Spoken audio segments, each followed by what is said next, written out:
आपण पाहत आहात नाशिक खबर न्यूज, जनतेचे हक्काचे व्यासपीठ। विधान परिषद परिसरात आज घेतलेल्या पत्रकार परिषदेत रोहित पवार यांनी राज्यातील अपघातांच्या वाढत्या घटनांवर प्रश्न उपस्थित करत सरकारवर टीका केली आहे। पत्रकार परिषदेत बोलताना रोहित पवार म्हणाले की राज्यात रस्ते अपघातांच्या घटना सातत्याने समोर येत आहेत। अनेक ठिकाणी जीवितहानी होत असताना प्रशासनाने ठोस उपाययोजना करणे आवश्यक आहे। अपघातांच्या कारणांचा सखोल तपास करून जबाबदारी निश्चित करावी आणि भविष्यात अशा घटना टाळण्यासाठी ठोस धोरण आखावे अशी मागणी त्यांनी केली आहे। त्यावेळी त्यांनी उपमुख्यमंत्री अजित पवार यांच्याशी संबंधित अलीकडील अपघाताच्या मुद्द्यावरही प्रश्न उपस्थित केले। या घटनेची संपूर्ण माहिती सार्वजनिक करावी आणि सुरक्षा व्यवस्थेबाबत सरकारने स्पष्ट भूमिका मांडावी असंही रोहित पवार यांनी सांगितलंय। सरकारने अपघातांबाबत केवळ घोषणा न करता प्रत्यक्षात रस्ते सुरक्षा, वाहतूक नियंत्रण आणि पायाभूत सुविधांमध्ये सुधारणा करण्याची गरज असल्याचंही त्यांनी नमूद केलंय। FIR या महाराष्ट्रामध्ये इथं असणाऱ्या पोलीस प्रशासन जर तिथं घेत नसेल तर मग ह्याला काय आपण म्हणणार? मग जे सत्तेत आहेत त्यांच्यात ताकद असेल तर थोडी ताकद लावून FIR तर होऊ द्या आणि दिल्लीत जाऊन काही लोकांशी, मोठ्या नेत्यांशी जाऊन जर पाठपुरावा केला तर नक्कीच त्याचा फायदा होईल। पण बघा, काल VSR कंपनीचा मालक म्हणजे VK सिंग हा CIDला भेटण्यासाठी आला होता।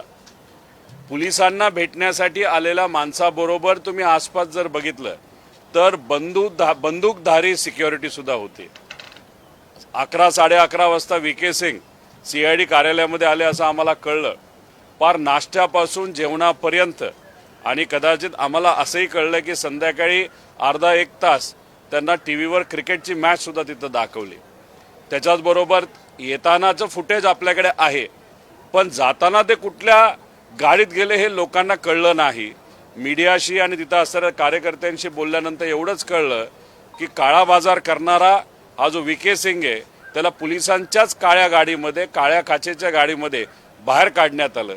म्हणजे एवढी VIP ट्रीटमेंट तुम्ही एका क्रिमिनल इन्व्हेस्टिगेशनमध्ये असणाऱ्या प्रमुख जो कोणी क्रिमिनल या अंगाने आपण त्या व्यक्तीकडे बघत आहात त्याला जर तुम्ही VIP ट्रीटमेंट देत असाल तर हे म्हणजे फारच दुःख करणारं आहे।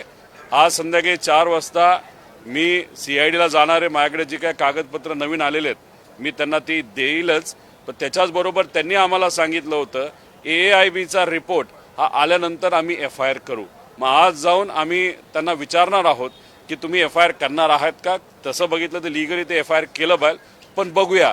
त्यामुळे सत्तेत असणारे, दादांबरोबर काम करणारे, दादांच्या फार जवळचे असणाऱ्या सर्व लोकांना मला एवढं सांगायचं, तुम्ही सत्तेत असताना सुद्धा इन्व्हेस्टिगेशन ज्या दिशेने जायला पाहिजे, ज्या ताकदीने इन्व्हेस्टिगेशन व्हायला पाहिजे, पारदर्शक पद्धतीने व्हायला पाहिजे, FIR त्या ठिकाणी घेतला गेला पाहिजे। दुर्दैवाने त्या गोष्टी होत नाहीत। याच्यावरच समजून घ्या सत्तेत असून सुद्धा काही प्रमाणात तुम्हाला अजितदादांना न्याय देता येत नाही। त्यामुळे कृपा करून तुमचीही ताकद, तुमच्या सत्तेचा वापर करून कुठंतरी या इन्व्हेस्टिगेशनला दिशा देण्यासाठी प्रामाणिकपणे प्रयत्न करा, एवढीच विनंती त्या लोकांना मी त्या ठिकाणी करतो।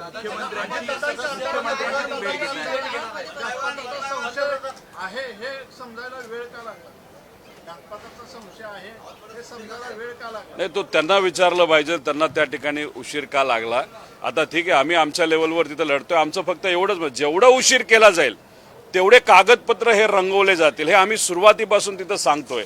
म्हणूनच तुम्ही जर बघितलं तर महिना, आता 1.5 महिना होईल काही दिवसानंतर, तरी सुद्धा त्या VK सिंगला नाही तर त्याच्याकडे असणारे कागदपत्र अजून सुद्धा ताब्यात घेतले नाहीत। आणि मग त्या अनुषंगाने कुठंतरी हे इन्व्हेस्टिगेशन मॅनेज केलं जातंय, काही लोकांना वाचवलं जातंय असं आपल्याला म्हणावं लागेल। सुरुवातीपासून आम्ही म्हणतोय की ह्याच्या मागे काहीतरी कॉन्स्पिरसी आहे, पण कॉन्स्पिरसी आहे असं बोलून सुद्धा, बरेच पुरावे देऊन सुद्धा इन्व्हेस्टिगेशन काही योग्य दिशेने गेलं नाही। CBIकडे प्रस्ताव पाठवला असं म्हणतात।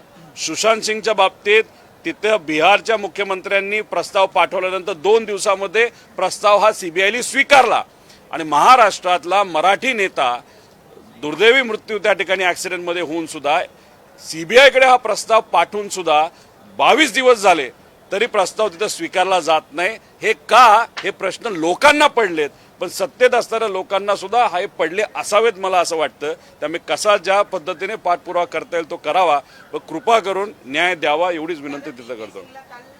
पोलिसांच्याच गाडीमधून नेण्यात आलं अशी माहिती कळते आहे, त्यामुळे राजकीय दबाव आहे का सीआयडीवर सुद्धा असं तुम्हाला वाटतं? मी सुरुवातीपासून सांगतो व्ही.के. सिंगला वाचवलं जातंय.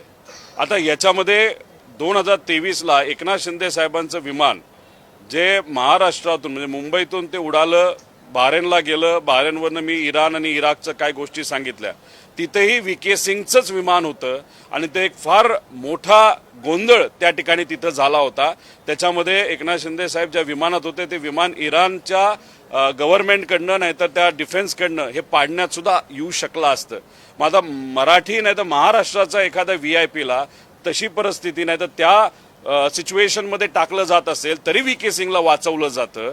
आणि इथं दादांचा ॲक्सिडेंट त्याच्याच विमानात झाल्यानंतर बरेच पुरावे हे व्ही.के. सिंग नाही तर त्याच्या मागे असणारी जी काही कॉन्स्पिरसी हे देऊन सुद्धा व्ही.के. सिंगला जर वाचवलं जात असेल तर व्ही.के. सिंगच्या पाठीमागे खूप मोठा हात आहे. हे सुरुवातीपासून आम्ही सांगत आहोत. अनेक मोठ्या नेत्यांची नाही तर त्यांच्या जवळच्या व्यक्तींची विमानं व्ही.के. सिंग स्वतःच्या कंपनीच्या माध्यमातून उडवतो. बऱ्याच लोकांचा पैसा व्ही.के. सिंगच्या कंपनीमध्ये असला असल्यामुळे त्याचे पुरावे आम्ही दिले असल्यामुळे व्ही.के. सिंगला वाचवलं जातं.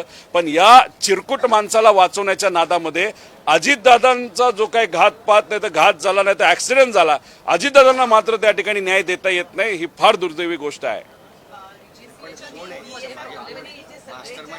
विमानं जी आहे ती ग्राउंड केली गेली पाहिजे अशी सुद्धा मागणी अजित पवार कुटुंबियांच्या वतीनं करण्यात आल्याचं कळतं. नाही केवळ 4 विमानं जी ग्राउंड करण्यात आलेली आहे तेवढ्यावर भागणार नाही. इतर विमानांचा वापर अजूनही महाराष्ट्रातले व्हीआयपी करतायत असं दिसून येतं. मी तीच भूमिका मांडतोय, जयली सुद्धा तीच भूमिका मांडली. त्याचं कारण असं आहे की दादांच्या बाबतीत जे घडलं ते दुसऱ्या नेत्यांच्या बाबतीत घडू नये. त्याच्याचबरोबर दुर्दैवी गोष्ट एवढीच की आम्ही व्ही.एस.आरच्या विरोधात लढतोय आणि तिथं सुनित्रा काकींचं जे काय ऑफिस आहे, जे कार्यालय, जे अधिकारी आहेत त्यांना एवढं कळत नाही की नाशिकला जाताना ज्या विमानातून त्या चालल्या होत्या ते सुद्धा व्ही.एस.आरचंच होतं. त्यामुळे या बाबतीत कुठेतरी काळजी घेणं फार महत्त्वाचं आहे. जर लेअर जेटच्या बाबतीत नाही तर जे काही ॲक्सिडेंट झालेलं अजितदादांचं विमान असेल, 23ला झालेलं ॲक्सिडेंट असेल आणि याच्या आधी काही गोष्टी तिथं घडल्या होत्या, ह्याच्यामध्ये जर व्ही.एस.आर हे इन्व्हॉल्ड असेल तर मग एका विमानाच्या बाबतीत जर काम चुकारपणा ते करत असतील तर मग दुसऱ्या विमानाच्या बाबतीत सुद्धा काम चुकारपणा करू शकतील. नाही तर मग असं कोणातरी सांगायचा प्रयत्न आहे का की अजितदादांच्याच विमानामध्ये काम चुकारपणा केला, तो माहिती होता, मग त्याच्या मागे काहीतरी एक कॉन्स्पिरसी होती, त्याच्या मागे घात करण्याचं कुठंतरी प्लॅनिंग झालं होतं म्हणून दादांच्या बाबतीतच ते विमान वापरलं गेलं. दुर्दैवाने दादांच्या बाबतीत तो ॲक्सिडेंट झाला. ही गोष्ट काही लोकांना माहिती असल्यामुळे त्यांच्या मनामध्ये असेल की नाही दादांच्या विमानामध्ये मुद्दामूनच ते आपण क्रॅश केलं, बाकीचे विमानं हे क्रॅश होणार नाहीत व्ही.एस.आरची म्हणून हे बाकीचे नेते व्ही.एस.आरचं विमान वापरतात का? मग कुठेतरी आतली एखादी गोष्ट या नेत्यांना लोकांना माहीत आहे का असा प्रश्न साहजिकच त्या ठिकाणी निर्माण होतो.